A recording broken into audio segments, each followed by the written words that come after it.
how long have we been playing Gang Beasts? Like 2 months now? A month? I don't even. Yeah, I was about to say I don't even think it's been 2 months, man. I think it has been 1 month, maybe a month and a half. Sure. I feel like we have progressed so much from our first day playing. I didn't think that there was a way to like develop skill at this game because it just everything seems so sloppy. Like I remember when we like the first match we were in, the B button, which is to headbutt, we thought it was to like we were holding it and we thought it was to like crouch and to like because your character kind of like lays on the ground, it just slowly the head slowly descends all the way. For anybody who doesn't know Gang Beasts, it's similar to like a human fall. Wow, how do you say that? There's no S somewhere that there should be an S. It's human fall flat. Human fall flat, yes. Which is kind of like a physics-based ragdoll type experience, but this one, Gang Beasts specifically, is like a fighting game.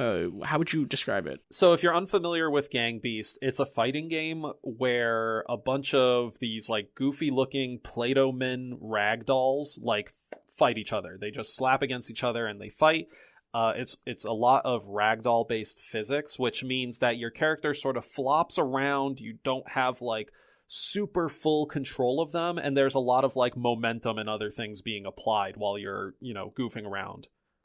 And it's like I said, it's a fighting game. So last man standing or last team standing wins the match, and you're typically trying to throw enemies off the level or into hazards within the level. Right, so like the hazard could be like a fire pit or like a meat grinder, and to throw someone off a level, you might be on like a rooftop or a lighthouse or something. Yeah, we've had a lot of fun. I mean, we have laughed insanely hard. I can't believe like the deep belly. Yeah, it's weird too, right? Yeah, like no game. I mean, there have been games that have made me laugh for sure, but this game just like inherently from the play and the chaotic nature of the play, it's way more funny, way less stressful. There's certainly stress moments, but it's not even like actually stress. It's like you're not upset when you lose, like. Yeah, exactly. It's like it's almost like you're in a hot day and someone's chasing you with a water gun, right? You're like, don't catch me, but you're still having such a good time, and I think part of that is also Carlos is begging to be hit by a water balloon. He's just like, somebody please. But like maybe a large part of that is because like everybody else has just as little control over their character as you do. To some extent, we've seen a lot of like super try-hard players do some crazy things, but they are still, they're still fighting the controls a fair degree. And when we take damage, it's kind of like a double-edged sword here. When we take damage, there's no big like, oh, my character is like bleeding or dying, or I feel bad for him getting hurt. Instead, it's kind of this vague, like, did I get knocked out? Did he get knocked out? And you can only tell because a character's eyes are closed. And that's even hard to tell. Yeah, you can have so little empathy for the character because it doesn't interact the way that we do. It does, like, in terms of appearance, like, there's no bruising, like you were mentioning, there's no blood, it's not gory at all, because they're just, like, Play-Doh beings, so you feel like it's, like, two toys. Like, even if, like, not like I cringe. It's not that I cringe when I see, Mario get thrown in Super Smash, right? But it's easier to empathize with like any Super Smash character because their response is so in line with your input. So they jump exactly when I jump. They, it's coordinated movements, and Gang Beasts asks you to be precise, but it doesn't give you the tools to be precise. So you're just kind of like waving your arms in like random directions, and you're trying to get like some semblance of control. And you can improve in the game. Like, we definitely we understand how to jump off a ledge, or how to climb up a ledge, how to lift people. Yeah, and after lifting them, just straight up like throwing them a couple meters like away, like that's tough to do. And it's great that you mentioned that, like, yeah, they ask us to be precise, but they don't give us the tools, because I was going to say that Gang Beast really feels like the gamified version of, like, grabbing two action figures or Beanie Babies and then slapping them together. Like, just that sort of, like, yeah, that very childlike combat of just like blah blah blah blah, and like that's what's so funny. I mean, that's what's so funny about this whole game, like that just playful slapping action figures together mentality, and then also paired with like fumbling on the controls is just, it's just so much fun. I really like this game. I want to see like more levels, and actually I would definitely want to touch on the motion levels, like the train, the one where you're on the trucks, and I think like elevators was one of them. Like there are these levels that like move around, and they have really cool camera angles, and they make the fight feel that much more like fun and intense.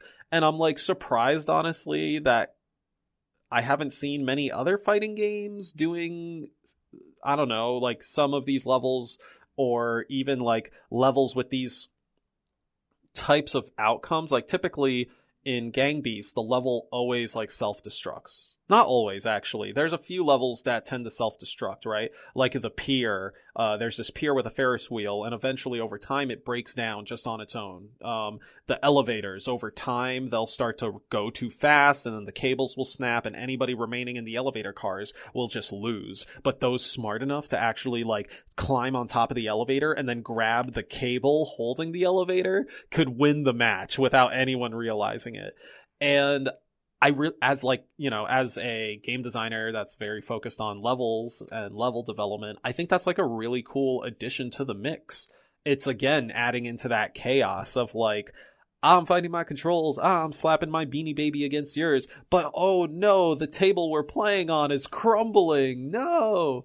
I really like that. And I would like to see it more in some fighting games. I do like the point about the levels like kind of deconstructing. You know, there are places where like the billboard pieces will fall down, or you can like, your character can like lift up the grates on the bottom, and like you can basically take out the floor in some levels. There's the level with where the sausage is falling down, and you can't stand on, you know, so basically all of this to say that that does have a lot of different levels that increase the challenge of the gameplay, and they kind of raise the stakes over time.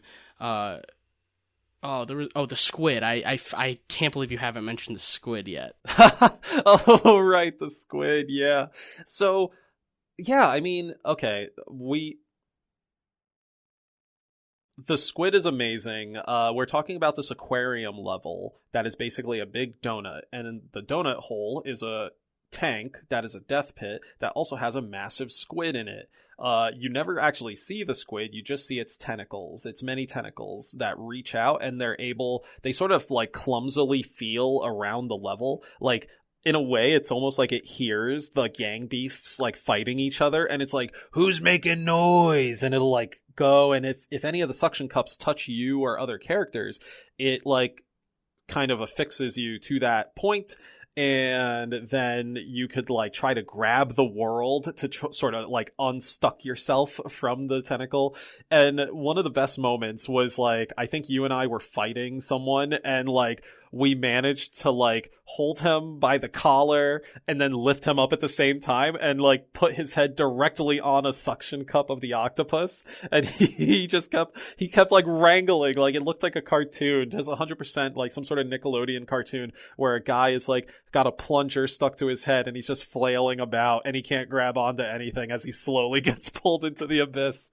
This is all to say that like the levels create like this really cool sense of dynamism, basic, like really high dynamic nature is what I'm trying to say. And that is again something that I don't typically see from fighting games, and that's for good reason. In a lot of cases, like many fighting games want to focus on like the person versus person combat and everything that goes within, but Gang Beasts is more like everything is chaos. Use everything to your advantage. And they even go as far as making the levels chaotic to make that end feel known. Yeah, before we wrap this up, I do want to say that I've tried playing single player and it really isn't for me. I don't know why. I can't really, like, so much of the fun is playing this with a group of other people and like Yeah. laughing about what's going on together, and like when you get out rooting for the other people who like are on your team. And by team I mean like Yeah. unofficial team, because the most common mode that you and I Your play, party. yeah, you and I will play like every man for himself type of thing. Like it's a free for all match, right? And it's like, you know, we might have, you know, one or two other people in our party, and then we'll team up without anybody else really knowing, and then once it's down to the four of us or the three of us, then we'll, you know, take out everybody else. So we have an edge up, which, you know, I mean, it's a terrible way to play, you know, I mean, we're just like ganging up on everybody, but it's so But the thing fun, is, and it's like hilarious. it's greatly fun, and I totally agree. I'm surprised. I'm actually honestly surprised we didn't bring it up earlier, but this game is like definitely not fun to play single player, at least for me and for you. But like, maybe that's something, you know, that's a strong point for it. This is actually like a game that is really meant to be not local co-op, but, you know, It's a party game. It's a party game, yeah. And like, okay, I'm glad you said party game, and maybe this will be another bonus bite at some point. But like, Gang Beasts is absolutely a party game, if not a game that has given me more laughs than any party game I have played thus far. Literally no doubt in my mind. And yeah, and we're comparing this to like Mario Party and like, you know, whatever else, you know, Dokapon Kingdom, those types of like weird minigame collection, actual like party game, quote unquote. Those are typically like, I guess, thought to be like local multiplayer, right? Like you and me and our friend on the couch, and we're all laughing at these gang beasts, but like, you know, we're in modern day 21st century, so we're hanging out on Discord and we're all laughing together while these gang beasts are doing their thing. And I guess my main point is like, wow, this is a game that is like absolutely should be played multiplayer, but it shouldn't be a multiplayer only game. You know what I mean? No, I don't know what you mean by the last part. What do you like? You want the ability to play single player? So yeah, that was kind of like a really quick, broad way to say it. But what I mean is that like the game should be played with friends. Like, I don't think you would even have that much fun if you were playing and talking to a group of random people.